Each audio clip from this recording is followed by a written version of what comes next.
Amazing grace, how sweet the sound that saved a wretch like. Hi, and welcome to Straight Talk About God. Me and You. Me and You. Me and You is going to be a series of kind of off-the-cuff talks about different subjects, just commentary, maybe just a little bit of documentation, or maybe none, right? Just me rambling about a subject that already appears on other videos or on my website, whatever.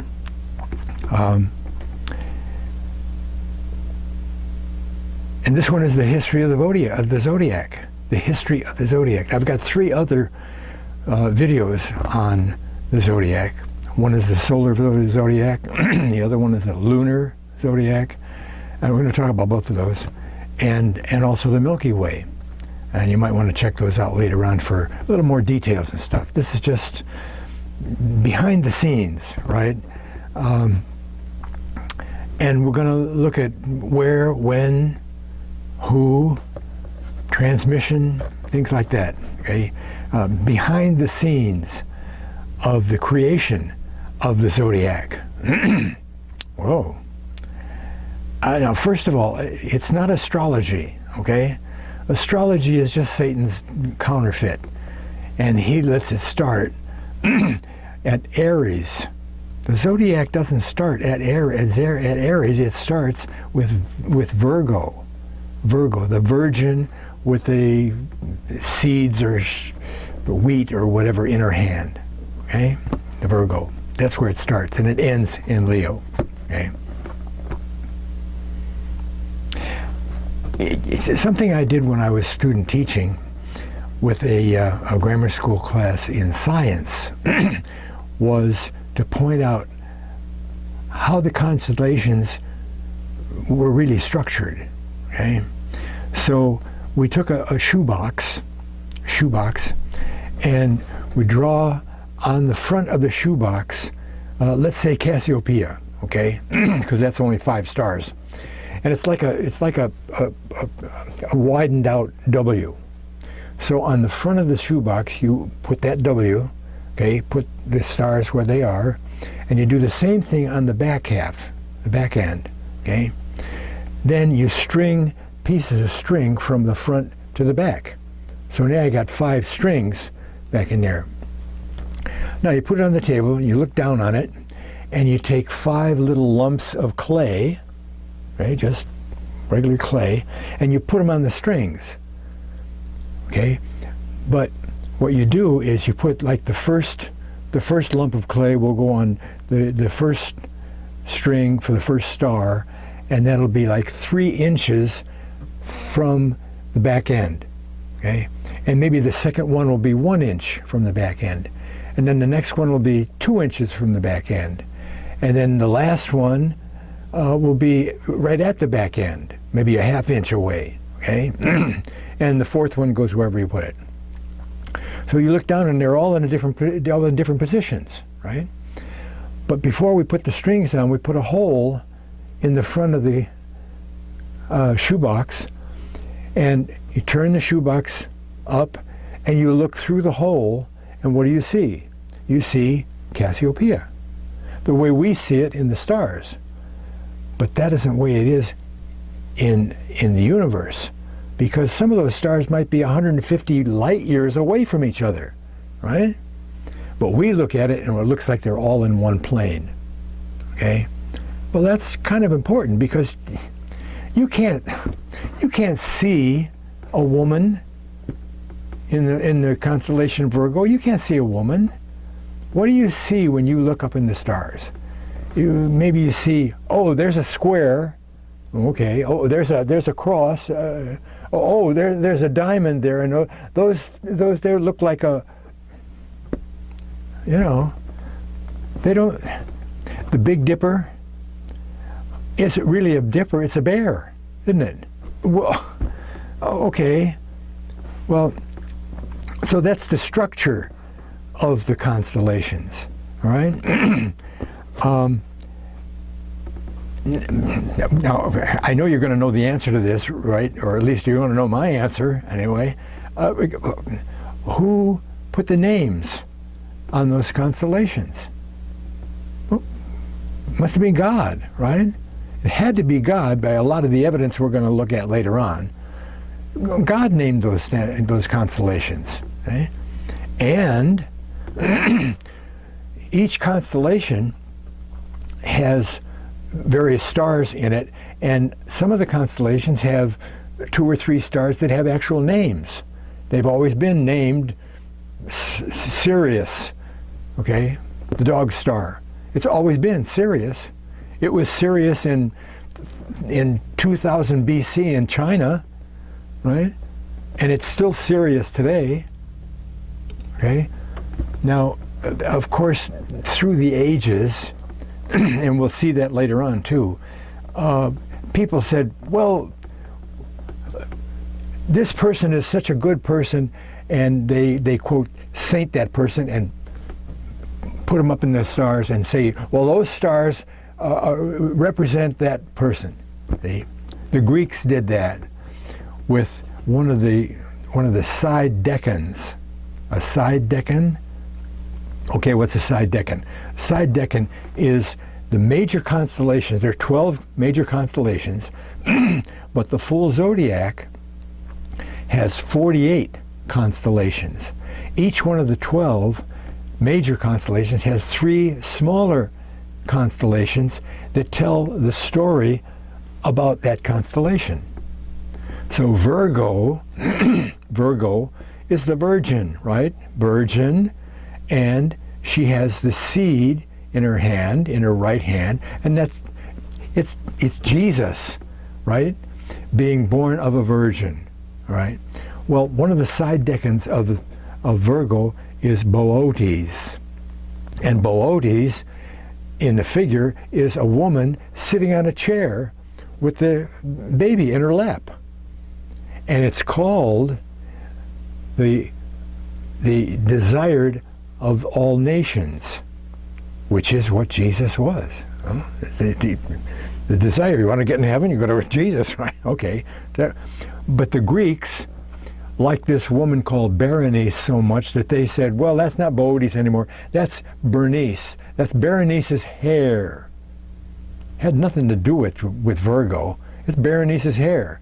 Well, that's happened a few times in history, but originally and still today, overwhelmingly, the majority of all the names are the same as they were 3,000 years ago. In Sumeria, ancient Babylon, you look up and it was Virgo. It was Virgo then, it's Virgo now. And the names of the stars, the same thing. We have the same names they had 2,000 years ago.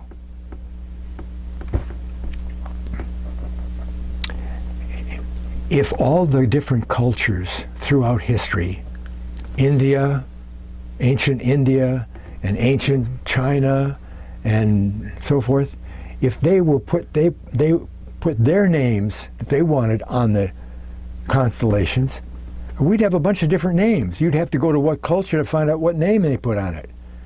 But all the names are the same. What does that speak of? Common source. And we'll get into that too. Common source. Name the stars. Okay, who kept the record of the zodiac? Who? Well, first of all, before we get to that, the first known record that we have of any civilization is ancient Babylon. After the flood, like 3000 BC or so, we have this civilization, Sumer and Akkad and so forth, ancient Babylon, right?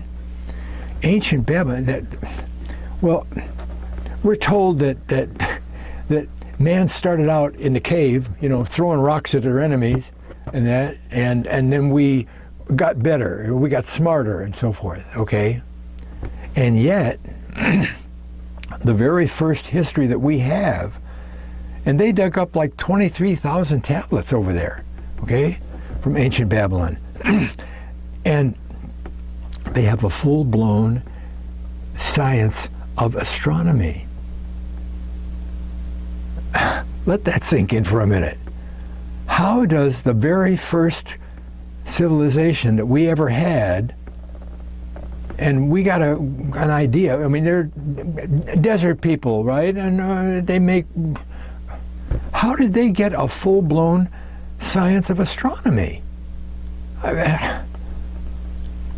They even knew the precession of the equinoxes.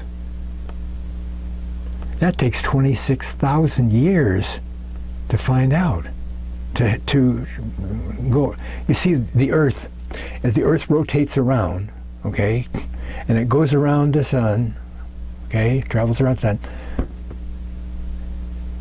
If you took a straight line and put it right straight through the center of the Earth so that it came out at the north pole of the Earth, okay, and it pointed up, it would point to a North Star, doesn't it? Okay? We have the Big Dipper up there, and we have the North Star and so forth. But as the Earth travels, it's off-center just a little bit, so it wobbles a little bit. So that North Star line that goes out from the North Star, it goes around this way. It doesn't point at the same star. So every 2,000 years, it transfers to another North Star. Well, 2,000 plus. 26,000 years have to go by before it gets back to the original star, right? How do you figure that out? You sit and watch it for a week? No. How did they know that? There's a tablet that they dug up over there that has, and I've seen this, and you can probably find it online somewhere. It's a tablet that shows the solar system, the whole solar system from 3000 BC, including all the planets and their sizes, in relative sizes, and their positions from the sun outward, and it shows the sun and the moon and 10 planets. We didn't discover Pluto until the 1900s. How did they know 3000 BC, 5,000 years earlier? How did they know that? It was right there on the tablet. They must have found out from somebody else. They didn't figure it out themselves. It came through the flood. That knowledge came through the flood. Let me see where I am here. Came through the flood, okay? That goes back to before the flood. So I guess we have to admit that God made up the universe. He created the universe. He created all the stars, and then he told somebody, look at those stars there. Those stars represent a woman. She's laying down. She's not standing up. She's laying down, and she has a sheaf of wheat, some kind of seed, in her right hand. Somebody told somebody that. God told somebody that. Well, Enoch, the seventh from Adam, Enoch has been called God's scribe, because in places you'll find him taking down what God said about the universe. All right? I think that Seth and Enoch got together. I got to stop and remind you that a lot of people in the Old Testament that we read about were alive and saw and communicated with, visited Adam. Adam lived 930 years, okay? And during that time, Enoch was born 300 years before Adam died. Now, you don't think they had communication. They had dinner every now and then. Huh? And when Enoch talked to God, it says he walked and talked with God, right? Like Adam used to in the garden, right? Oh, what did they talk about? They talked about the Zodiac, right? Among other things. Took it all down, wrote it all down, wrote books, okay? And passed them along in the bloodline that had good DNA, which is why Noah is said to be the only perfect man. It's because the bad angels that came down and mated with women and changed the DNA of the human race and even animals. If you look in the book of Jasher, even animals, okay, wiping out all God's creation except the true bloodline from Adam to Noah. Noah was the only family left with the pure DNA that came out of Adam at the time of the flood. That's why he was the only one that said was brought through the flood. The perfect man, okay? Where was I? Noah, okay? So Enoch writes down all these books, and Noah puts them in the ark, doesn't he? With any other artifacts that he might have had passed down from Adam, right?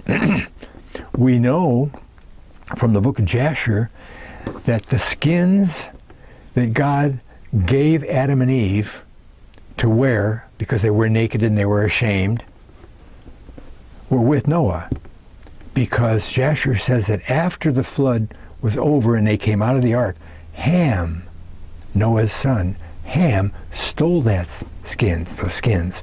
He stole those skins, secreted them away, and gave them to his son Cush.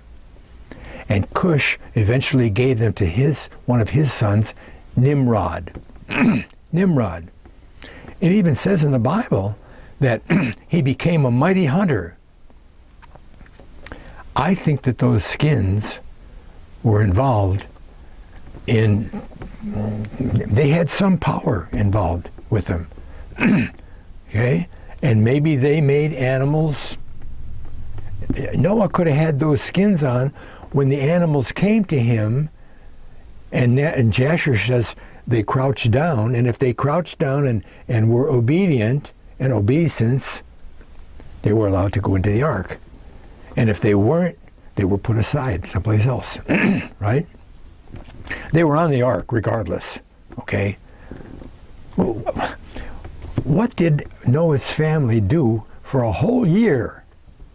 They didn't have a TV, right? What did they do? They took care of the animals, cleaned them up, fed them, and then when they were done with that, what did they do? They read the books, right? They read those books. And Noah brought those books with him, okay? He had them. He probably had them until he died. I don't know. It doesn't indicate that anywhere. But the point is that Abraham also read those books. Oh, and how did he do that? Jasher outlines it very clearly, very clearly. Abram's father was Terah. Terah worked for Nimrod. He was a high mucky-muck in the court of Nimrod. I think it was he was an idol maker, something like that, with Nimrod. Well, Abram is born, and the soothsayers for Nimrod said, whoa, look at that, oh, we better tell the boss. They went to Nimrod and they said, look, boss, the stars have told us that this child, that Abram of Terah, is going to become a very great man in the whole world. He's going to, wow. And Nimrod said, oh, he might want to take my job. Forget that. He calls Terah in and he says, I'll give you money and whatever. You bring me the kid, okay? I'll give you money for him. Well, Terah doesn't want to do that. he saves Abram, and he takes one of his servants. Remember, he's a big mucky muck in the court, and he's got a lot of servants. He lives in big mansions and all that. He takes a servant's child, brings him to Nimrod, saying, well, here he is. Nimrod smashes him against the wall, kills him, gives Terah the money, and done. Terah takes Abram, and until he's, I guess, able to travel and be away, he takes him and nurse and servants and so forth, and they hide them all in a cave for 10 years. 10 years. At the end of 10 years, he sends Abram to Noah. And Noah and Shem live together, and Abram goes and lives with them for 39 years. He doesn't come back home until he's 50. Now, they weren't out on the back deck playing pinochle, okay? That's where Abram learned about God. That's where Abram progressed in his knowledge about God, to where when he got back home, God could call him and say, Abram, time to go. Leave your... Abram wasn't some back-of-the-desert shepherd with a couple of sheep.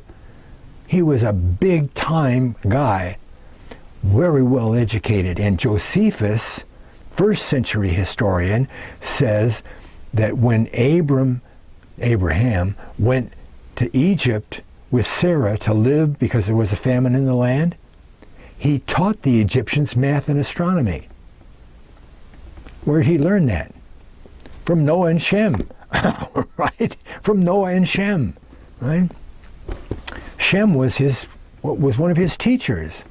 So Enoch's books came through the flood with Noah, and Abram found out and read books, smart, right? It was transmitted that way.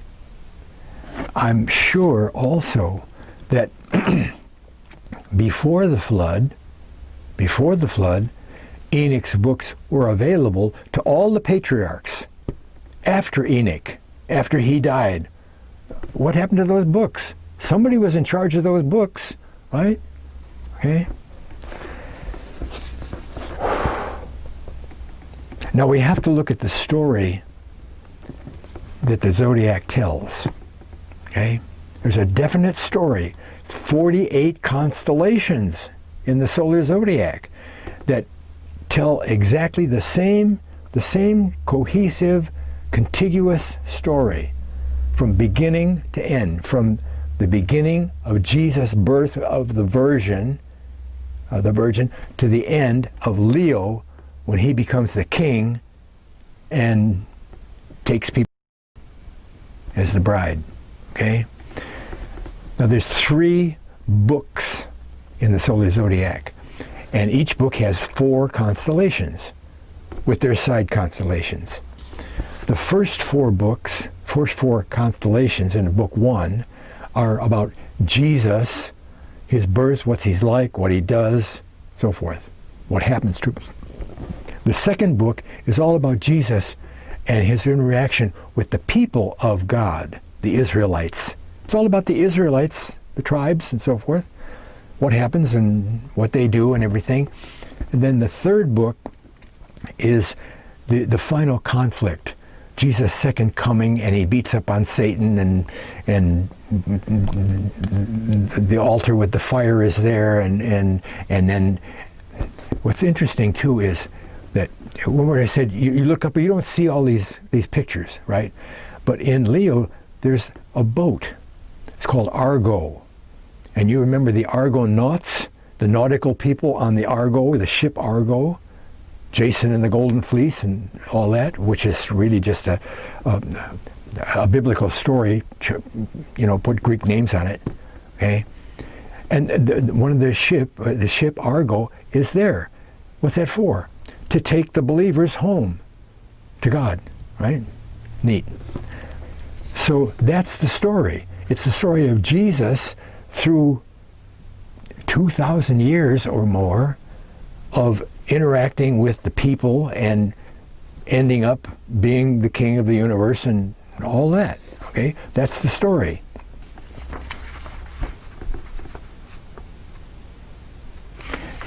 I was taught that Noah was the leader, the progenitor of the Minoan civilization on Crete, the island of Crete in the Mediterranean.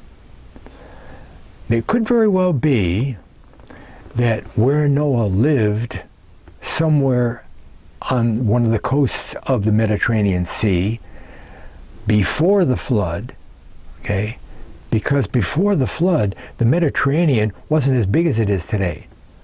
It wasn't as deep, right? And that's documented over and over by people diving 1,000 yards offshore, and there's a city down there, statues and all that stuff. Okay, so the idea is that the Strait of Gibraltar was closed up to the Atlantic Ocean, and the inlet of all the rivers into the Mediterranean Sea was small enough to where the evaporation kept it okay. It was the same size. But when the flood happened and this big cataclysm ripped up by the earth, the pillars of Hercules is what it's called, the Pillars of Hercules, went apart and let the Atlantic Ocean in. Well, try to imagine that. That must have been a huge tidal wave, right? So if Noah is over east, he probably knew where Crete was. Maybe he even lived on Crete. If he did, then it was some kind of a big plateau, okay, that went up out of the existing shallow Mediterranean Sea. This big tidal wave comes through, washes everything away, including the ark that he had built on Crete. Maybe it was on land, but it could have been on Crete. Pushed it away, and he landed up over in Turkey someplace, right? On Mount Ararat, or one of the mountains of Ararat. Well, if he knew where Crete was, or if that's where he lived before the flood, maybe he just made it back there and said, well, we're going to live here again, okay? 100 years goes by, and there's a lot of people, okay? It's the Minoan civilization. It's been taught, to me anyway, that the Minoans didn't have an army. They didn't have any defenses, army defenses. Well, being on an island, armies don't walk on water, right? You have to have boats to get across. Anybody wanted to come and conquer the Minoans had to go through their navy. They had a navy, and that was their defense. Who's the greatest boat builder in history? Okay? If Noah lived there, well, he'd build boats, wouldn't he? It all makes kind of sense. I mean, I don't think you can find that in history anywhere, but it makes sense. Regardless, the Minoan civilization is there, and then Noah moves to China. Well, how do you know that? He moves to China. He's got plenty of time. He lived for 300 years after the flood, all right? And maybe for 150 years he was on Minoa, the Minoan civilization, and he decided to go someplace else for some reason. I don't know, right? But I'm sure that he went to China. Now here's a little bit of evidence. There's a thing called the Celtic cauldron. I tried to find it, but I didn't have much success on the internet. But my teacher, Dr. Gene Scott, used to teach on it. And the Celtic cauldron has Bible scenes depicted on it. The big thing, see, it's got Bible scenes on there, and one of the scenes is Noah and his whole family. Oh, great, okay. Noah is depicted on the Celtic cauldron as mongoloid looking. Not only that, the sons had wives, right? Where did all these other ethnic groups come from? The black people and the brown people, and where did they all come from? The wives. The wives showed different ethnic groups in their visage, right? Interesting. Anyway, Noah goes to China. Got a whole bunch of good evidence for that. You do? Where'd you find that? The Lunar Zodiac. I mean, you can look that up. You know, it's common knowledge nowadays, even though you might not have heard of it automatically. But, I mean, I didn't hear about it until I looked it up. You know, Lunar Zodiac. So it's based on the moon and not the sun. Well, that's why it's the Lunar Zodiac. It still uses the 12 major constellations. Okay? It isn't a different, they don't have different names, they're all the same names and everything, except that it's based on the 28-day cycle of the moon. So there's what they call houses, the mansions of the moon. And each one of these mansions is in some one of the 12 major constellations. Okay? Each constellation doesn't have, there's 28 of them. Okay? So they're not spread out evenly. One constellation might only have 2, another might have 4. Okay? But the point is that they start with Virgo, they travel around the end to Leo, and the names, not only the constellations, but the names of the houses, the mansions of the moon, tell exactly the same story. Well, so what? So this. Herodotus, the Greek historian from 400 BC, big deal. The lunar zodiac has been placed in China as in use and existence in 2300 BC. 2300 BC. Huh? What, 6 times longer than the first father of history, Herodotus. And it tells the same story as the solar zodiac? Who brought that story with them and made up the lunar zodiac? Who had the knowledge of all those things that are in the solar zodiac? There's prophecies of Jesus. 2,300 years later, Jesus comes on the scene, but he's in the stars and he's in the lunar zodiac and the houses, the mansions. Who did that? Who knew all of that information in the first place? Well, Noah surely did, didn't he? He's the one that had the book from Enoch. He's the one that taught all that stuff to Abram. How about that? There's more. There's more. In the ancient Chinese characters, okay? You know, it's a character language. You have little pictures of stuff, okay? And they have 3 or 4 pictures put together that mean another word, okay? The word, the character picture in ancient Chinese for the word first. First. This is the first thing. First. It has 3 little characters that make up the word first. Okay? And those 3 characters are,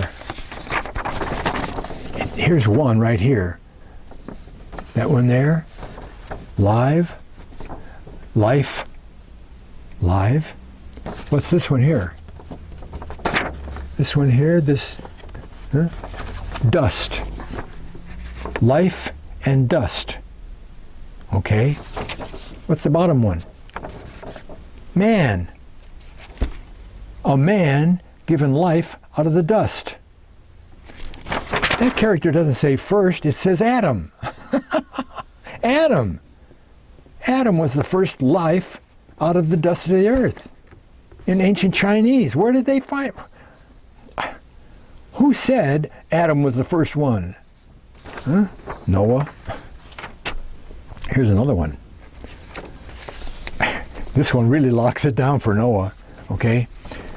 It's a word for boat. Boat. Okay. Well, it's got live again. Life. Okay? Life. And here means vessel. Vessel. Okay. It's life in a vessel of 8 mouths. 8 people lived in this vessel. And when you put all that together, it says boat in Chinese. Well, where in all of history can you find 8 people in a boat, living in a boat? Noah and his family, right? Okay, I've got one more for you. The word for devil. Devil. It has 3 different little figures that go together to make the word devil. Okay. First of all, they got live again. Live, life, live. Okay. The second one is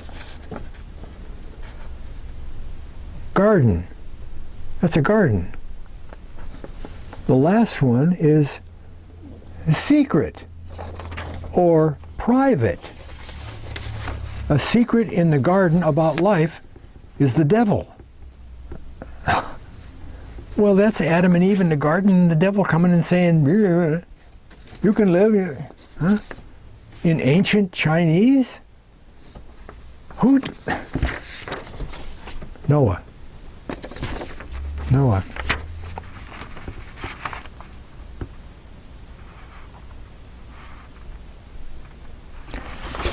Okay. Why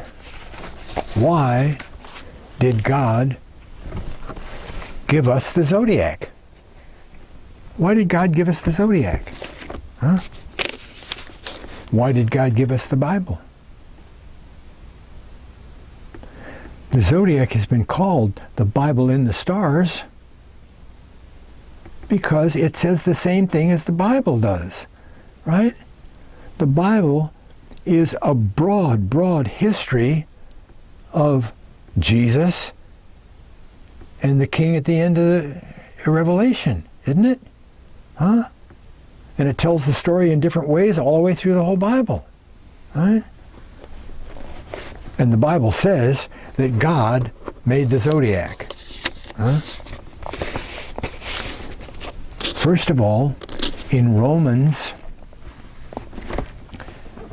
chapter 1, verses, 18 through 23. 18 through 23. For the wrath of God is revealed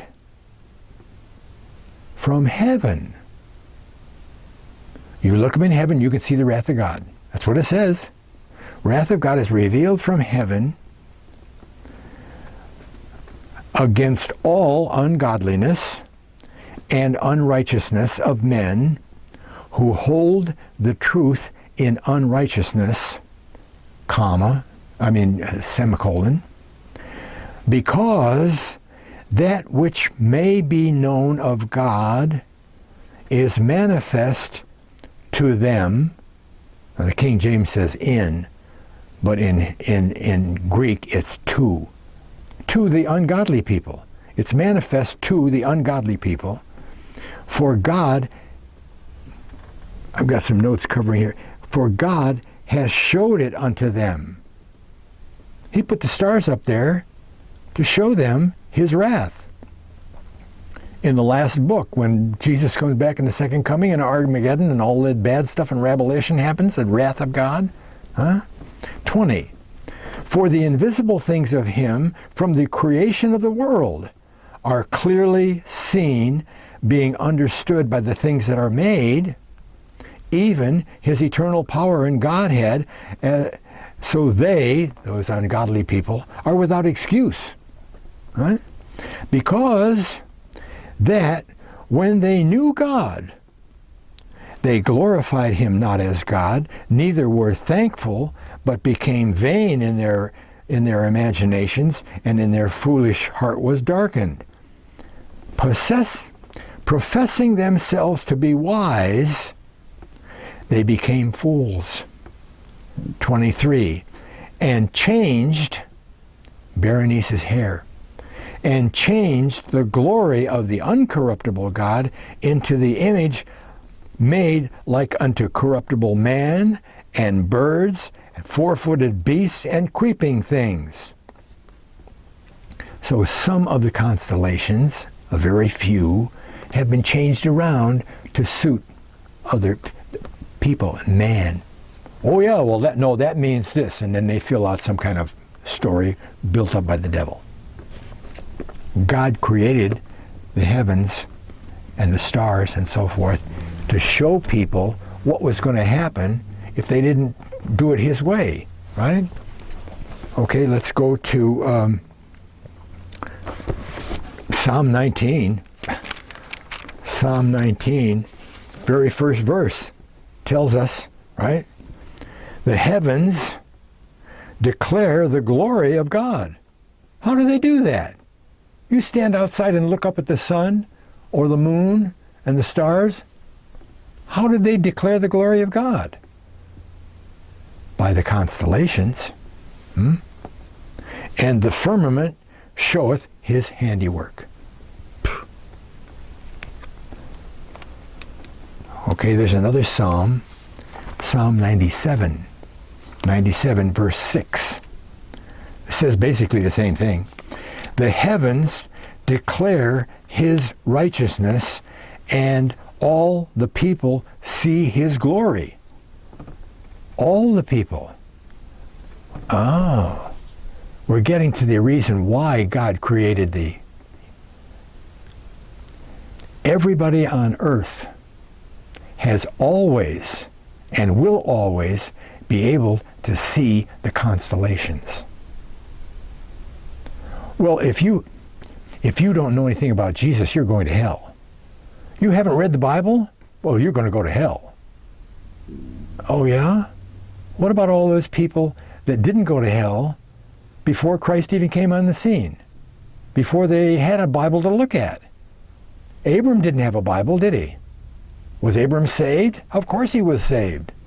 Right? No matter what language you speak, no matter what time in history you were born, the constellations were always there telling the same story. God is going to send a Redeemer. It's in all of the ancient legends. A Redeemer is going to show up, right? And in paganism, the Redeemer is there too, right? It's the reincarnation of Tammuz, the son of Semiramis, who was Nimrod's wife, who started all of this pagan religion, right? That's why God put the zodiac up there. So no matter who you are, where you are, you'll know the story. Okay? Okay, let's go to another one here. Here's the one in Job, and that's chapter 9, verse 9. Okay? Well, this is Job talking back to God, saying what God does and what he did and what he created. Verse 9, which maketh Arcturus. Well, now he names a star. I mean, one of those side decans, right? Isn't Arcturus is the two-natured being in the constellation Virgo, because Jesus is a two-natured being, human and God, right? Okay. Orion is a type of Christ, right? Orion and the Pleiades, and the chambers of the south. You did all that, God. Okay. Later on, after Job was too hard-headed, God had to come back and say, hey, wait a minute. Did you do any of this stuff? He says, canst thou bind the sweet influences of the Pleiades? Huh? Or loose the bands of Orion? Huh? Canst thou bring forth the Mazzaroth? The whole constellation, the whole zodiac. Can you bring forth the Mazzaroth in his season? Or canst thou guide Arcturus with his sons? You can't do any of that stuff. I can. I did. Shape up. Okay, the last one I want to do is in Amos. Amos, chapter 5, verse 6. Seek him, ye who turn to judgment, ye who turn judgment to wormwood, verse 7, and leave off righteousness in the earth, seek him that maketh the seven stars, and Orion, and turneth the shadow of death into the morning. And he goes on to there. The Lord is his name, he finishes up. Seek out the Lord. He's the one that made the stars and all that, you know. Come on. The Zodiac. Just me and you. How'd you like that, huh? I kind of liked it, you know. I get bothered by having to read a script, okay? But if I don't read the script, it turns out to be rambling, and I miss my place, and I jump ahead, and then I have to go back, and, you know, so I try to be as in your eyes as possible, but, you know, so I like, see, because sometimes, like at night, I'll shut off all the lights and I'll be praying, okay?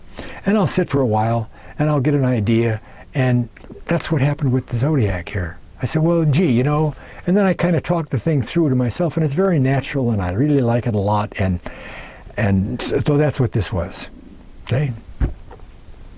Thanks a lot for watching and listening for this whole thing. God bless.